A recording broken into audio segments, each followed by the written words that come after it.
update video of something I've kind of decided to do, change that I want to make, and then I'll kind of update you on other things and thoughts. So I added the Reef Bright on the back of the Kessel mounting brackets, basically on the arms. I'm not happy with it, and there's nothing wrong with the light. It's just my situation and how I've set it up. So before I start putting Acroporas in here, you know, I think the Kessels are awesome, and they're going to give out plenty of light. My fear is the shadowing aspect. So if you have an Acropora, let's say this, okay, the Kessels have such a small LED puck on them that the light comes out of or projects from. So if you put an Acropora directly under it, as long as it's growing straight up, I think it's, you know, going to have full coverage and be good to go. I feel like if I put them on the sides, I'm going to get some shadowing on one side of all of the Acroporas, unless I put them to where the light beams kind of cross from both lights, in which they wouldn't be at the highest points anymore. So my solution for that was to add the Reef Bright in, because I felt like, you know, it was going to be the cheapest route I could go to help with shadowing issues. Well, my problem is, and I've got it turned off right now, but you can go back and look at it in the video I did about it. It doesn't, okay, let me just say it like this. I've got the Kessel set up to the light kind of spectrum and everything that's most appealing to my eyes. And supposedly with Kessel logic, no matter where you set the coloration of the light, is still going to send out the proper spectrum to grow corals. So that's what Kessel logic is kind of all about. So they make it basically idiot proof. So supposedly you can't really mess it up. The only thing you can mess up is with the intensity. You can turn it down too low, or I guess you can burn corals if you turn it all the way up. So that's just I've been running Kessels, like I've said, you know, for a number of years. My last tank that I always refer back to, that I have no pictures of video of, because it was, you know, 5+ years ago that I got rid of it. But I had the Kessel A360Ws on those. Now I have the A360X. I'm really pleased with the light, and I love how they look, and I love the shimmer you get from them. I love everything about them. When I turn the Reef Bright on, the blue spectrum that it puts out, which is supposed to be, I guess from what I read, my understanding is supposed to be the most needed spectrum for corals. It's really blue, and it doesn't blend in or match with how I have my Kessels set up. If I adjust my Kessels to try to match the Reef Bright so that it all blends together and looks right, it's way too blue visually for me. I don't like it. So if I can set the Kessels up at a visual level that really appeals to me, and corals are good with it and can grow, then that's what I want to go with. I don't want my tank like super blue. It's blue enough. I mean, I've got the blue light filter on the phone right now, and I apologize for the haze and cloudiness. I put in the coral food, the AB+, so that adds I do that every day at lunch. primarily, I'm getting off topic, primarily because I come home from work every day at lunch. I try to in the evenings, but I get bombarded by kids and get distracted and forgot to at times. So it's become like a daily schedule on my lunch break, even though I know it's better to feed it at night. But I'm hoping it'll work out just to continue to do it at lunchtime. So I feed the fish once at lunchtime and then put the AB Plus in there at lunchtime as well. So anyway, and then the fish get fed again later in the evening by the actual Neptune feeder. I just have it programmed to do one time a day because I do the pellet food. I let it do the pellet food in the evenings, and then I do frozen food at lunchtime, just to kind of blend it up a little bit. Excuse me. So anyway, back to the topic, the shadowing and all. So my understanding reading, and like I've told everybody before, I'm not an expert on SPS. I've never kept them before, Acroporas. So it's going to be a learning experience for me. I'm trying to get everything set up and just right so that I can keep them. And I really want to make it so that I don't fail. So I'm trying to, spend whatever amount of money I have to get things in place that will help me be successful. So I've got the Trident in, I've got it doing, testing. Besides it doing the daily testing, then I'd still manually test. I probably should do it more often, but I'm manually testing right now every time I do a water change, which is every other Friday. Friday is my day to get things done because it's the day that I work remotely. So I kind of have that longer lunch break on Fridays that I can, within an hour, I can knock everything out. So that's kind of my schedule when I get things done. It's really hard to do water changes or any kind of work on the tanks when I have the kids helping me all the time. So right now I'm on my actual lunch break doing this video. But back to the topic. So Acroporas, in my reading and understanding, basically they need a lot of light, at least, from what I've read, about 350 par, which I need to get a par meter and see exactly what I'm getting, what I've got. And you need to almost surround them with lights. You don't want any like shadows on one side of it because that side's going to die off.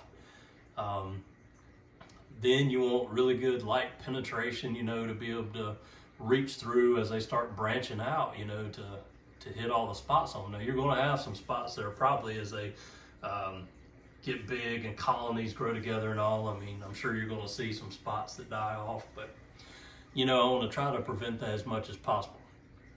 So to keep my light uniform and appealing to my eyes, I think my plan at this point is I'm just going to go ahead and order a third Kessel and put in between these two.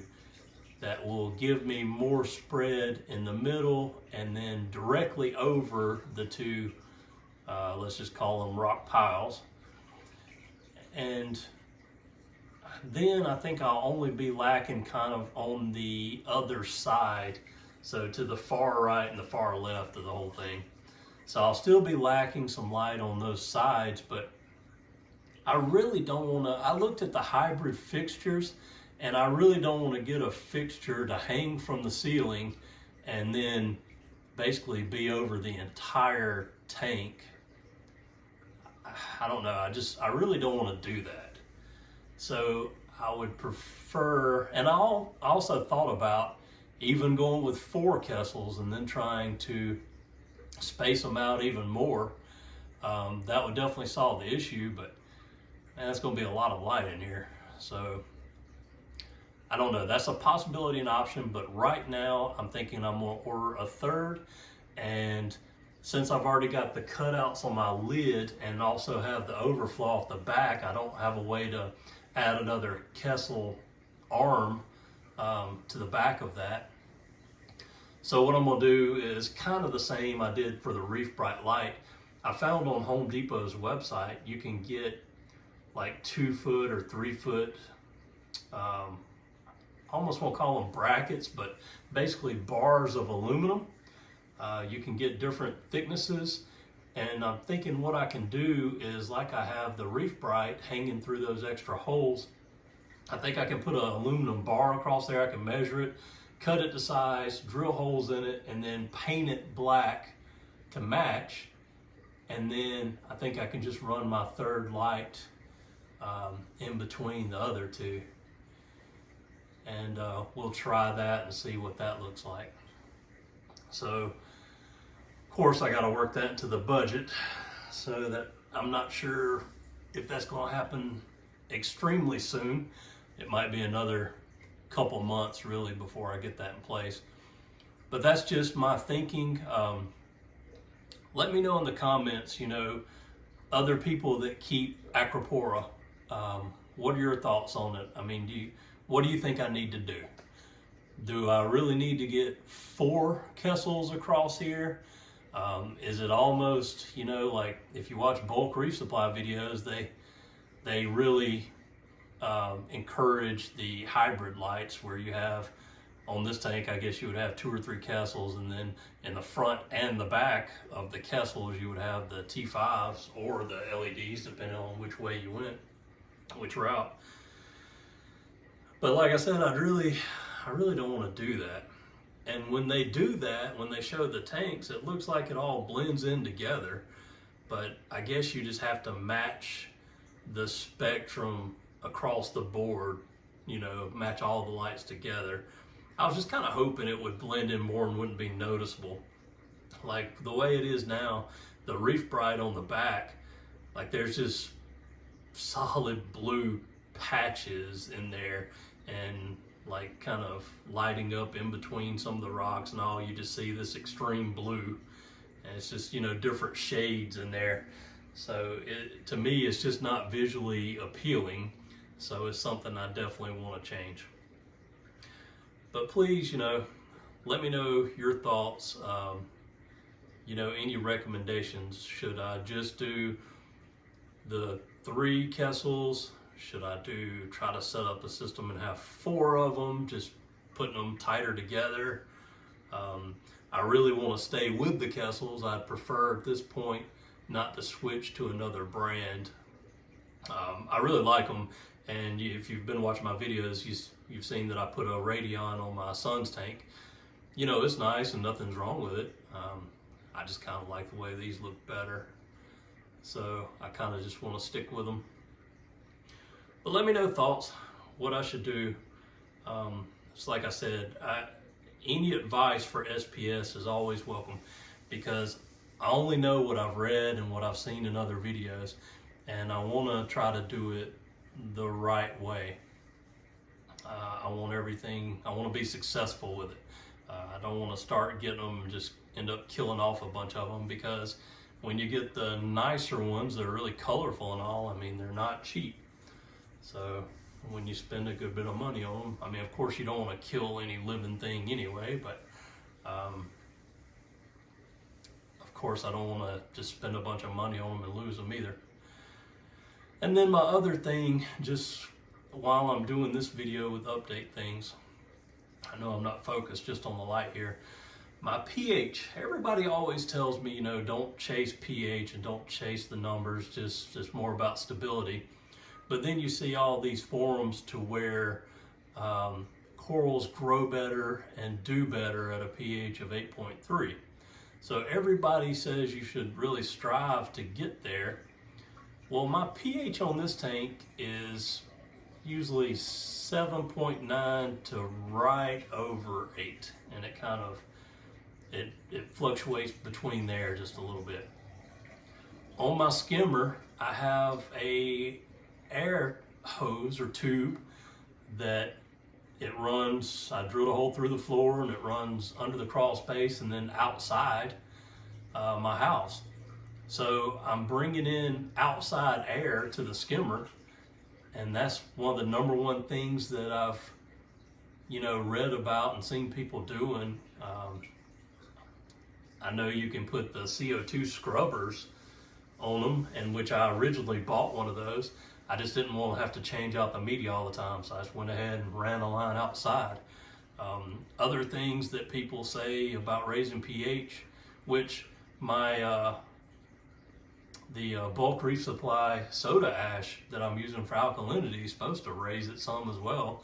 I don't see necessarily that it does, but I've got the dosing spaced out with that, so maybe it's just not something you really notice. The other option is that a lot of people recommend running Kalkwasser or Kalkwasser. That's something else to do, and seems messy and have to fill up and be another like doser. I'd prefer not to go that route. Really, I would love just to stick with the 2-part dosing system and setup. But I guess mainly my question would be, does it really matter overall? Am I going to be successful with Acropora running a pH of, let's say on average, just 8.0? It's not huge fluctuations, but you know, I want to do everything the best I can, like I've said, and I would love to have that 8.3, but I just don't know if it's something I really need to try to achieve with some other method. I really thought adding that outside airline to the skimmer would help me get there, but it hasn't. So anyway, let me know your thoughts. Do I need to do anything about that stuff? And then let me know about the lighting. And I guess that'll wrap it up for this video. Thanks for taking time to watch. Hope you enjoy and get something out of it. Please like the video and subscribe to the channel.